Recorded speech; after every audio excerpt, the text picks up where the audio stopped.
자, 나의 덕엔 땅끝이라고 하는 현대시인데요. 좀 어렵습니다. 시가 제가 생각할 때는 많이 어려운 편이에요. 그래서 집중해서 잘 들어야만 의미를 이해할 수 있을 것 같습니다.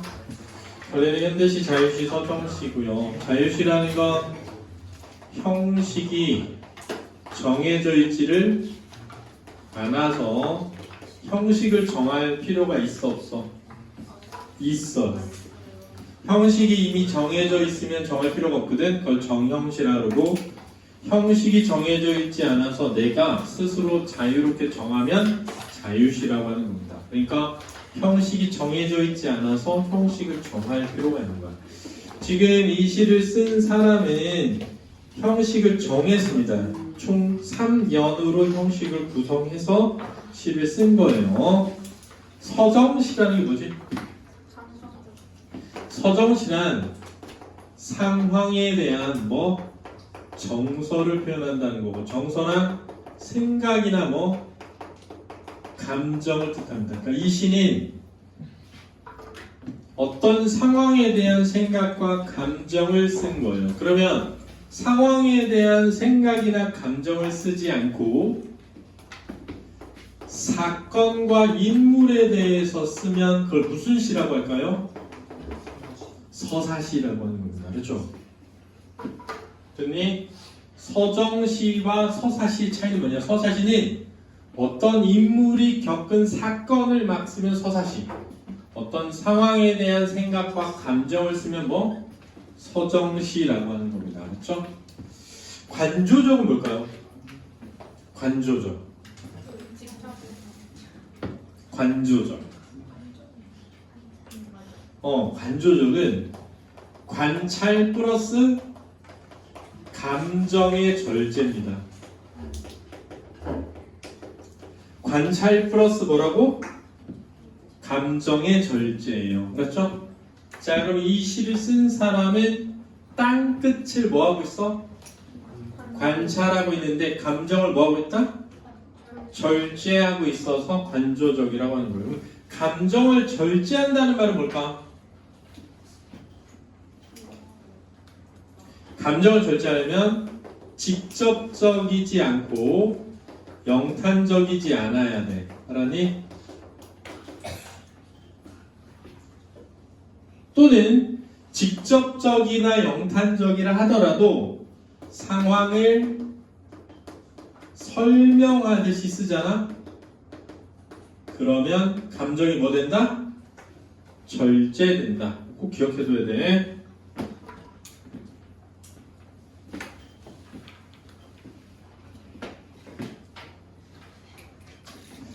봐봐. 그건 끝이 아니었는지도 몰라. 상황을 뭐 하듯이? 설명해 주듯이 쓰거든, 이 시가. 분위기가. 그러니까 감정이 뭐든? 절제돼. 약간 한 걸음 떨어져서 그걸 설명하듯이 썼어.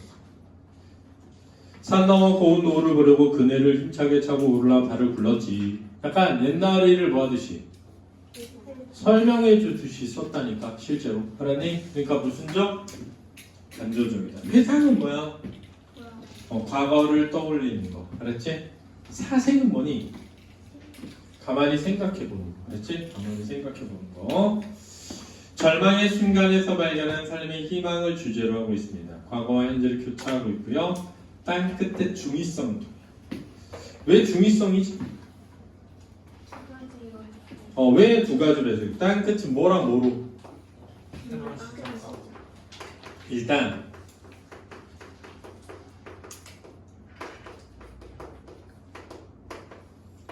땅 끝은 과거에는 어떤 곳? 아름다운 곳으로 생각했는데 현재는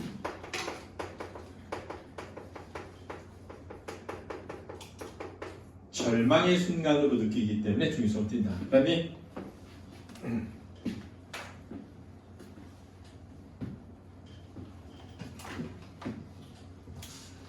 두 번째는 그런데 그 절망의 순간에 사실은 뭐가 있음을 알게 돼? 희망이 있음을 알게 되니까 무슨 적이야? 중의성이 되는 거지. 근데 그 둘이 반대니까 역설적이 되는 거예요. 하나님, 중의적이라는 건 의미가 하나가 아니라 두 가지를 지녀서거든. 땅끝이라는 것은 어릴 때 땅끝 마을 너무 가고 싶어, 아름다울 것 같아 라고 생각하는 의미 하나와 나 완전 낭떠러지에 서 있어, 내 인생이 이제 끝이야 할 때의 의미, 여기서 두 가지 의미가 있는 거야. 그런데 나 이제 끝이야, 나 이제 모든 게 끝났어, 내 인생 낭떠러지야 하는 그 순간, 근데 그 낭떠러지라는 상황 속에서 내가 오히려 삶에 뭘 찾아? 희망을 찾는다는 걸 깨닫기 때문에 또 중의적인 거야. 근데 절망과 희망은 완전 반대잖니. 서로 반대되는 것이 하나의 표현되기 때문에 무슨 적이다? 역설적이다. 이렇게 되는 거지. 이해됐니? 어렵다. 어려워.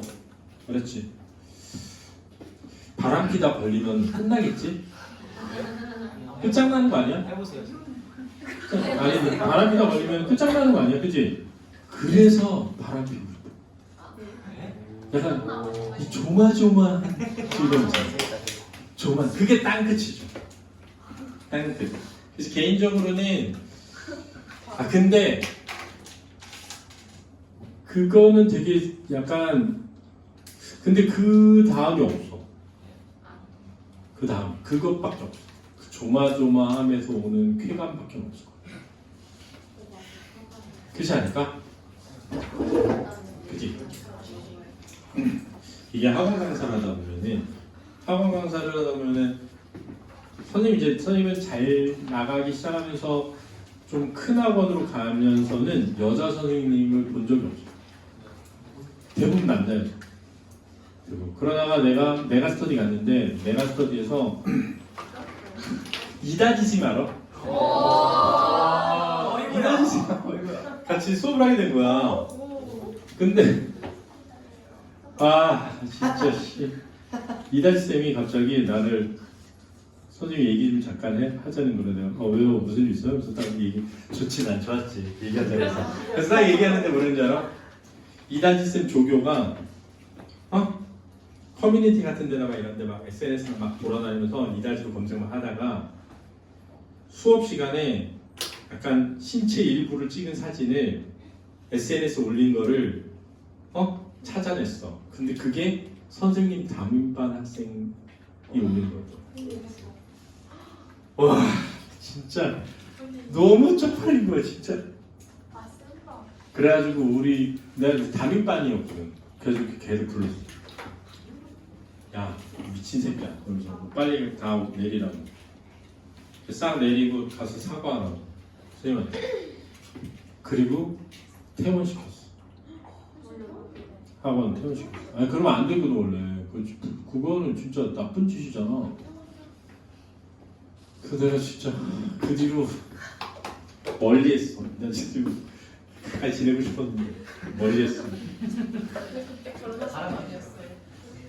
그때 결혼하셨어요? 누구나? 나 말하는 거야? 난 26살이었어요. 아니 이야기를 그때 이자님이랑 아니 거기 동료로서. 여러분들이 이제 뭐 어떻게 생각할지 모르겠는데 그렇습니다. 그렇죠. 자, 그렇다. 자, 그러니까 이제 이런 거야. 내가 말하고 싶은 건 이게 약간 이런 거. 대학을 가는 건 쉬워, 어려워. 진짜 어려운 거야. 어느 정도로 어려우냐면 막 벼랑 끝을 걸어가는 것처럼 어려워. 조금만 실수해도 대학에 못 가, 떨어져. 그러기 때문에 대학을 가는 게 되게 어때? 기쁘지. 그러니까 살아보면 힘이 들고 굉장히 어려운 일일수록 기쁨이 뭐해? 크잖아. 그치? 그리고 어떤 경우에는 그런 것도 있어. 진짜 내가 절망적인 상황에 딱 놓이잖아. 응? 그때 모든 걸 내려놓으면 거기서부터 새롭게 출발할 수가 있거든. 진짜로. 욕심을 버리면 새로운 출발이 될 수 있거든. 근데 사람이 그걸 잘 못해. 왜냐면 자기가 그 전에 누려오던 것들을 놓으면 내가 초라하고 보잘것 없어질 거라고 착각하게 돼, 원래가. 그래서 용기를 못 내게 되거든. 그래서 선생님 이제 내가 아까도 얘기했지만 선생님 엄청 가난을 많이 겪어봐가지고 가난이 사실은 되게 별게 아니야. 해보면 괜찮아. 할만해. 진짜로. 막 빚이 만약에 막 60억 빚이 생겼다. 괜찮아. 그러면 다 털면 돼. 그냥 재산 0으로 만들면 돼. 그럼 거기서 출발하면 돼. 출발하면. 근데 그럴 용기가 진짜 잘 안 생기지. 선생님도 거의 지금 50년 넘게 살면서 되게 힘들고 그런 순간이 많고, 선생님이 이제 제일 첫 번째로 너무 힘들었을 때가 언제냐면 결혼을 하고 군대를 안 가기 위해서 자격증을 따서 병역 특례업체 취업을 했는데 군대를 가야 되게 되는 거야. 왜냐면 자격증법이 바뀌면서 내가 기사 2급 자격증 소지자거든. 건설기계 기사 2급. 근데 그게 기능사, 그러니까 이름이 바뀌었어. 산업기사로. 그래서 병무청에서 대졸자는 기사 자격증이어야 되는데 너는 산업기사라서 안 된다는 거를 내가 저 기사 2급인데요 그랬더니 이름이 바뀌었어. 그래서 이름이 바뀌어서 안 된다는 거야. 그래가지고 회사에 취직한 지 일주일 지났는데 서류 꾸며서 병무청에 냈는데 반려가 돼서 군대 끌려가게 된 거야. 결혼했는데. 그래가지고 지금 그때 의정부에 살았었거든. 아 그랬는데 의정부 산 게 아니라 여기 그 수유역에서 쌍문역 가는 중간에 다리 하나 건너면 그 있는 동네가 있어요. 개천 옆에. 거기 살았는데 너무 절망적인 거야. 세상은 왜 나를 이렇게 만들었지? 나는 내 나름의 최선을 다해서 군대를 안 가기 위해서 온갖 노력을 해서 자격증까지 따가지고 구공교육과 나왔는데 건설 기계 기사 자격증까지 따가지고 이제 알아보다 IMF 때 막 힘들게 직장을 얻어가지고 회사까지 갔는데 군대를 갈아야 된다는 거야. 그때 27살이었어. 26살 결혼하고 이제 1년 지났는데 부인을 두고 군대를 가야 돼. 그래가지고 산에 올라갔어. 바위 끝에 앉아있었어. 진짜. 그래가지고 왜 이렇게 나한테 안 좋은 일이 생기지? 왜 나는 이렇게 나쁜 일이 생기지?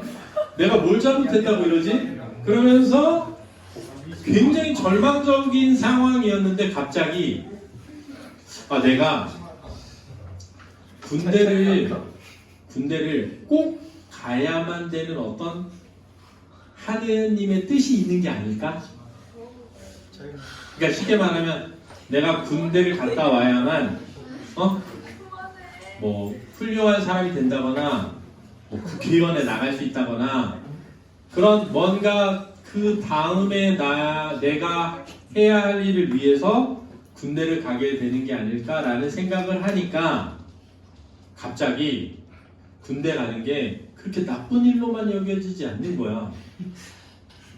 그래가지고 집에 가서 뭐 했냐면 캠코더를 꺼내서 빨래하는 법, 그 다음에 밥 짓는 법. 왜냐면 선생님이 결혼하고 빨래를 선생님 와이프가 안 했어. 내가 했단 말이야. 밥을 내가 줬어.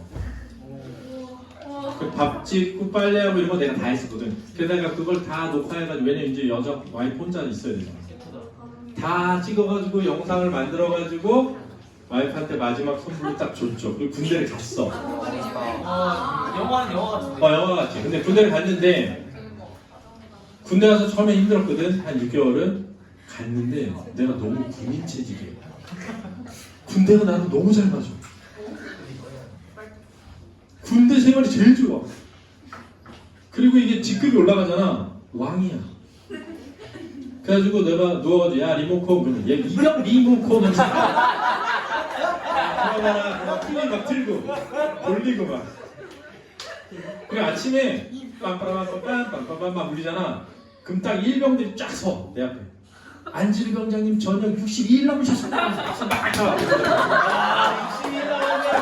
딱 이렇게 부르면 애들이 막 입을 다 개고 옷 다 막 그럼 막 주섬주섬 실어가지고 거기 앞에 나가지고 막 하고 있거든. 막 운동한단 말이야. 침 체조하고. 그럼 뒤에 서가지고 똑바로 안 해 이 새끼들아 막 이러고. 근데 진짜 왕이야 왕. 그러니까 내가 이 좋은 군대를 왜 안 올라 그랬지? 그런 생각이 들더라고요. 그러니까 그 전에는 군대 가는 게 지옥 같았는데 군대를 막상 딱 가보니까 별게 아니야. 그리고 군대를 가 있는 동안 새 와이프가 매주 면회를 했거든. 한 주도 안 빼놨고. 영화. 대박. 근데 제대로 딱 하고 나니까 나는 옛날 내가 아니니까 자꾸 시키게 돼. 와이프는 그 전에 내가 다 했으니까 해줄 거라고 생각하고. 그래서 계속 싸우는 거야, 제대로. 그래서 내가 이혼을 해야 된다. 라고 생각했어. 근데 생각해봐. 내가 군대 3년 가까이 와이프가 기다려줬잖아. 근데 내가 그걸 배신하면 나 진짜 개새끼지. 진짜 개새끼잖아. 그래서 내가 아무리 이혼을 해도 3년은 이혼하면 안 된다는 생각이 드는 거야. 나를 3년을 기다려줬는데. 그리고 그 3년을 기다리겠다는 마음을 먹고 생각을 바꾸면서 지내보니까 되게 또 좋아지는 거야. 와이프가. 그리고 무슨 생각이 드냐면 나는 절대 헤어지면 안 되겠다. 왜냐면 군대 간 남편을 3년을 혼자 기다리는 여자를 버리는 건 진짜 개새끼다. 그러니까 군대 3년이라는 이 진짜 절망적이라고 생각했던 시간이 내가 와이프랑 살면서 싸우다가 헤어지고 싶을 때가 한 100만 번도 더 있었는데 그때마다 나를 붙든 게 중에 하나가 그거였거든. 지금 생각해보면 그게 나한테 내 삶에 이 군대 가는 게 내 삶에 어떤 의미가 있을지 몰랐거든 그때는. 근데 지금 돌이켜 생각해보면 그 절벽 같고 끝 같았던 땅끝 같았던 그 절망의 순간이 나에게는 희망이었던 거죠. 삶을 이어나가게 하는 가정을 지키는 그런 가치가 여기 나와요.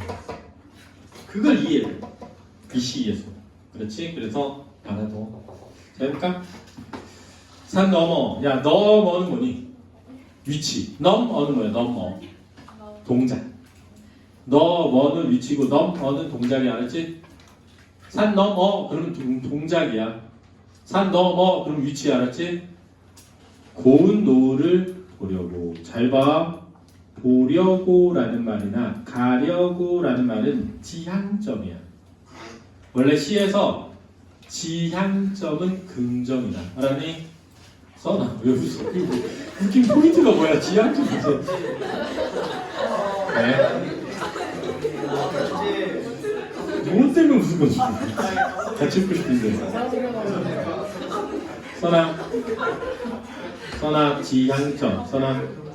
지향점은 뭐다? 긍정이다. 그러니까 여기서 노을은 긍정의 의미야. 화자가 지향하는 거기 때문에 긍정의 의미다. 근데 고운이라는 말이 수식어인데 고운의 꾸밈을 받으면 원래 긍정이네. 알았지? 그네를 힘차게 차고 올라 발을 굴렀지 했는데 일단 그네는 그 지향하는 곳을 도달하기 위한 뭐가 돼? 수단이 되는데 이 그네가 가지는 본질적 특징이 있어. 뭐냐면 상승했다가 다시 뭐 하게 된다는 거야? 하강하게 돼. 결국은 제자리로 뭐 하게 돼? 돌아온다는 점이 있어.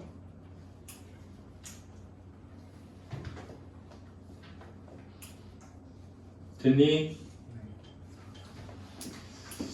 힘차게 차고 올라 발을 굴렀지. 자, 이런 거를 역동적 이미지라고 해. 원래 역동적 이미지란 움직임의 크기가 크게 느껴지는 것을 말한다. 그 다음에 굴렀지 그러니까 시제가 언제야? 과거죠. 그러니까 이거는 커서야 어릴 적이야. 어릴 적을 떠올리는 것으로 보니까 회상적이야. 노을은 끝내 어둠에게 잡아먹혔지 그랬거든. 자, 두 가지 생각을 해봐야 되는데 하나는 노을이 어둠에게 잡아먹혔다라고 했으니까 의인화된 표현 또는 화류적 표현이라고 할 수 있는 거야. 무생물을 생물로 표현하는 걸 뭐라고 해? 활유법이라고 하거든. 그러니까 얘는 어둠은 무생물인데 잡아먹는다는 거는 생물이 하는 거니까 활유법이라고 할 수 있어. 두 번째는 이 노을이 지향하는 것인데 지향하는 것이 사라진 거잖니, 그지? 그래서 꿈과 희망이 뭐 한 거야? 좌절된 것을 표현하는 것으로 보인다.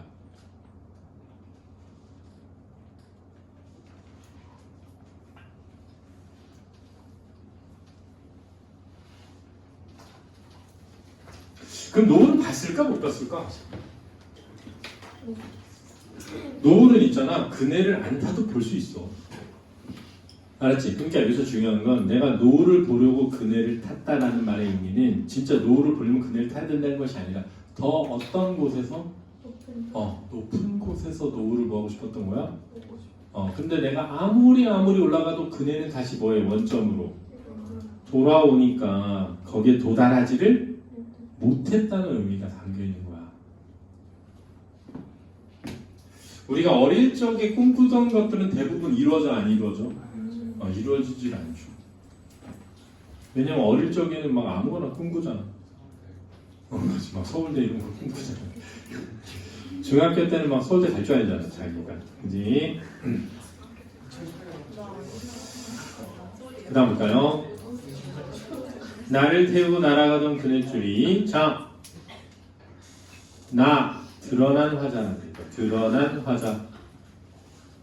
문면에 화자가 드러나 있어. 태우고, 야, 사실은 누가 탄 거야? 내가 탄 건데 그네줄이 날 뭐 했다고? 주겠전는 표현이야. 내가 그네를 탄 건데 그네가 날 태웠다고 했으니까 주겠전노야. 그렇지? 그 다음, 그네가 날 태웠다니까 의인화된 표현이지. 그치? 날아가던 그네줄이 오랫동안 삐걱삐걱. 자, 삐걱삐걱 무슨 상징어? 음성상징어인데 의태어니 의성어니? 의성어야. 그럼 무슨 이미지? 시각적인 청각적 이미지. 소리. 너무 자신 있게 말하니까 나도 그렇지 할 뻔했어. 그렇지. 청각적 이미지야. 청각적 이미지. 근데 떨고 있었어는 시각적 이미지가 맞거든. 그러니까 여기는 청각적 이미지와 뭐가 함께 나타나? 시각적 이미지가 함께 나타나고 있어. 복합감각 이미지야.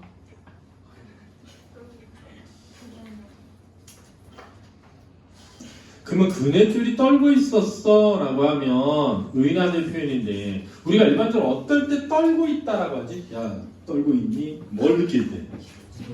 두려움을 느낄 때지. 보통은 두려움을 느낄 때 떨고 있다라고 하는 거거든. 근데 사실 여기서는 두려운 상황이보다는 희망이 뭐한 상황? 사라졌을 때를 의미한 희망이 사라진 것에 대한 두려움일 수 있죠. 니네 희망이 사라지면 두렵잖아. 근데 내가 미리 얘기했는데 니네 막 삶의 희망이 진짜 사라진 것 같아가지고 죽고 싶으면 수면한테 연락해. 소주 한잔 사줄 테니까. 그렇지? 내가 얘기해줄게. 선생님이 겪은 걸 얘기해줄게. 그럼 니네는 난 별게 아니구나 라는 생각이 들 거야. 알았지? 그리고 진짜 막 정말 너무 배고픈데 돈이 한 푼도 없어가지고 먹을 게 없다. 선생님한테 연락해. 선생님이 라면 사줄게. 알았지? 라면 사줄게. 100번도 더 사줄게. 그러니까 진짜 죽지 말고 선생님한테 연락해라. 010-9145-3125 전화번호 안 바꿀 테니까 해라. 그 다음 봐봐. 어릴 때는 나비를 쫓듯. 자, 쫓듯 할 때 쫓는 것 무슨 점? 그러니까 나비는 지향점이야. 듯 무슨 법? 지기법. 아름다움에 취해 땅끝을 찾아갔지. 땅끝이 아니라 틀인데 땅끝을 찾아갔지. 자, 여기서 이제 땅끝은 어떤 곳이라는 거야? 아름다운 곳이라고 생각하는 거지. 그럼 여기서 땅끝은 나비랑 같은 의미로 쓰인 거고 저 위에 노을과 같은 의미로 쓰인 거야. 왜냐면 노을을 보려고랑 나비를 쫓듯이 같은 거고 땅끝을 찾아갔잖아. 찾아간 것도 지향점이지. 그래서 땅끝은 화자가 지향한 곳이야. 왜 지향했지? 어떻다고 느껴서? 그건 아마도 끝이 아니었는지 몰라 그랬거든. 그건 할 때 그게 뭐게? 땅끝. 어릴 적 찾아간 그 땅 끝은 사실 끝이 아니었는지도 몰라 라는 뜻이야. 그러나 자 여기서 인식의 전환이 일어나. 살면서 몇 번은 땅 끝에 서게도 되지. 야 여기 진짜 중요하다. 자, 이 살면서 서게 되는 이 땅 끝 있지. 이 땅 끝은 아름다운 곳이야, 절망의 순간이야. 아 이게 절망의 순간이야.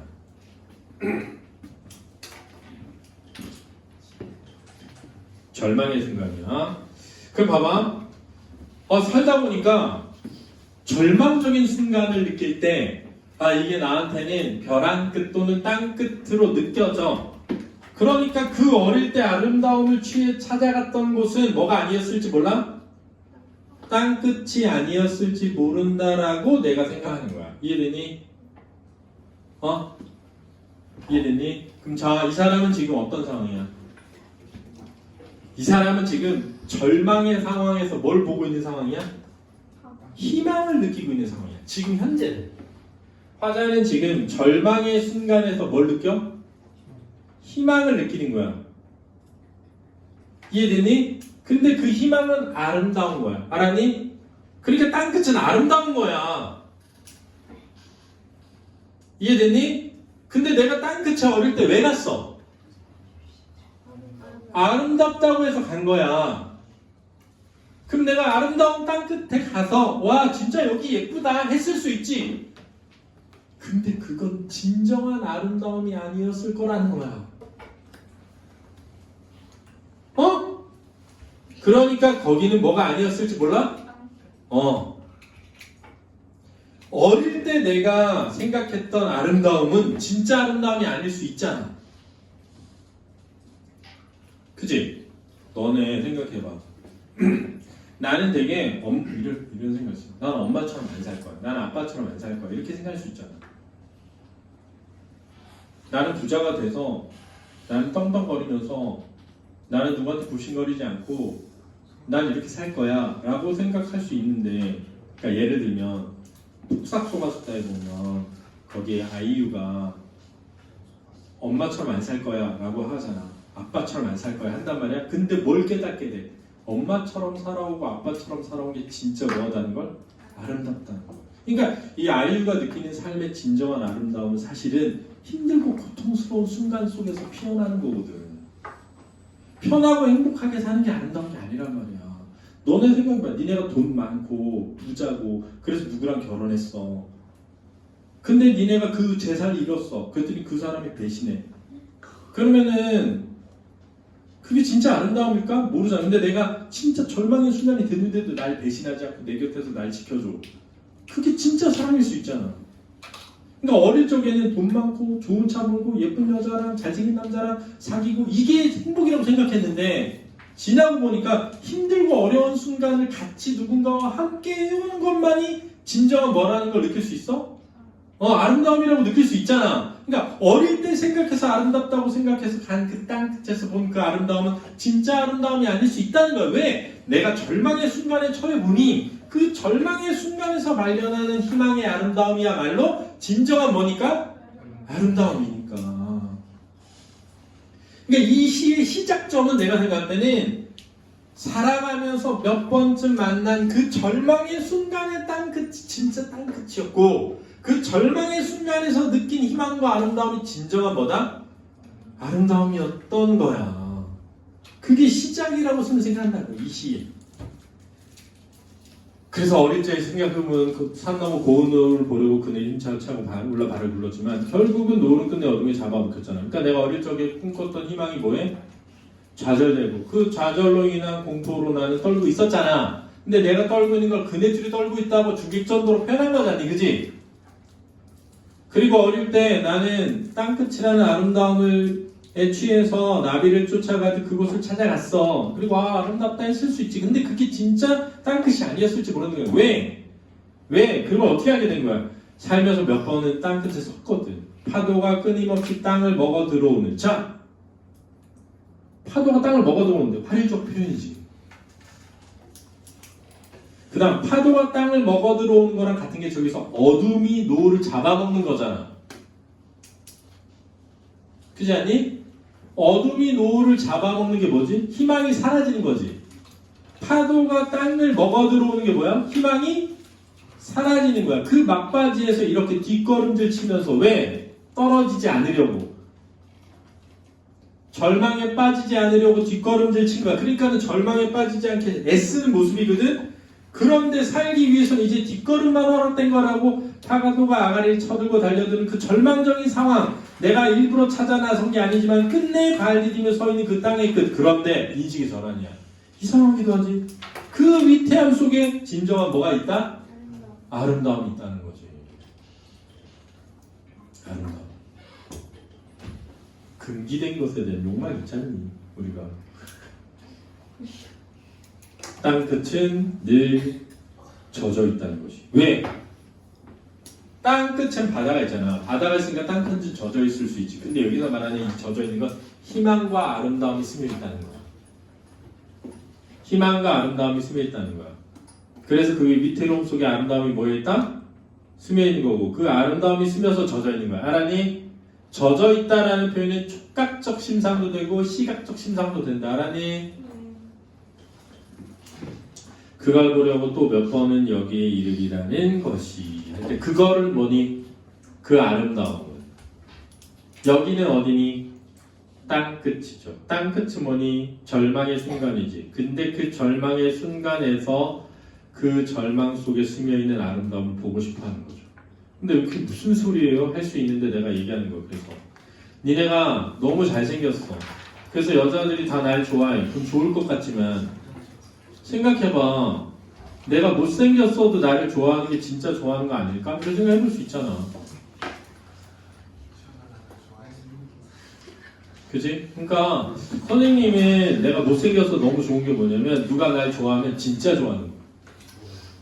진짜 좋아하지 않고는 날 좋아하기 힘들거든. 그래서 나는 진짜 누가 날 좋아하기만 하면 좋아했어. 다시 올 수 없는 기회야. 다시 올 수 없는 기회잖아. 다시 올 수 없는. 그러니까 생각해봐. 진짜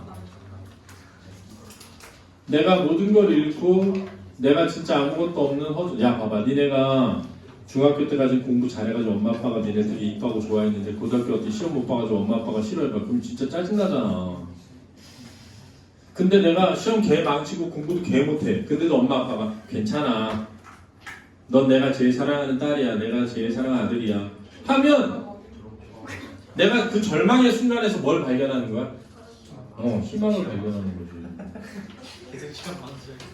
아 진짜.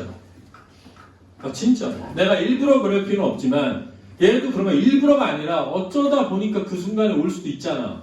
근데 그 순간이 모든 게 마이너스가 아니라 그 안에서 진짜 진정한 가치가 발견될 수도 있다는 거야. 그러니까 니네가 살면서 겪게 되는 모든 마이너스는 마이너스가 아니라는 거야. 사실은. 그걸 내가 어떻게 이해하고 어떻게 인식하고 어떻게 사용하느냐가 중요하다. 그러니까 내가 엄마 아빠가 아픈 걸 내가 어떻게 이용했느냐. 예를 들면 엄마 아빠가 맨날 싸워서 이혼했어. 근데 내가 엄마 아빠 이혼했으니까 나 공부 안 해. 할 수도 있지만 엄마 아빠가 그렇게 힘들게 사니까 난 잘 살 거야. 할 수도 있잖아. 그러니까 내가 그걸 어떻게 이해하고 받아들이느냐에 따라서 마이너스일 수도 있고 뭘 수도 있다? 그렇지. 세상에 일방향적인 건 없다고 생각해. 그래서 내가 얘기하는 거야. 내가 좀 못생겼어. 내가 좀 예쁘지 않아. 괜찮다니까. 그러니까 진짜 날 좋아하는 사람이 있으면 진짜 좋아하는 거지. 그럼 내가 이쁘고 잘생기면 평생 이쁘고 잘생길 수 없잖아. 나처럼 나이 늙어봐. 배는 나오고 주름은 생기고 얼굴이 일그러지고 이빨은 빠지고 머리는 하얘지고 그렇게 되는 거야. 인간은 누구나. 그런데 그 상황에서도 상대방이 아름답고 예뻐 보일 수 있는 거야. 그걸 깨달아야 된다 이거지. 그러니까 이 땅끝이라는 시는 도대체 뭐예요? 라고 할 때 스미생한테는 이거야. 이 사람은 살아가면서 절망의 순간에 자주 서 있었는데 그 절망의 순간에서 뭘 느꼈어? 희망과 아름다움. 그걸 이 시로 쓰고 싶은 거야. 그래서 쓴 거라고 생각한다는 거지. 알겠니 이제? 이해되지 이제 시? 수고했습니다.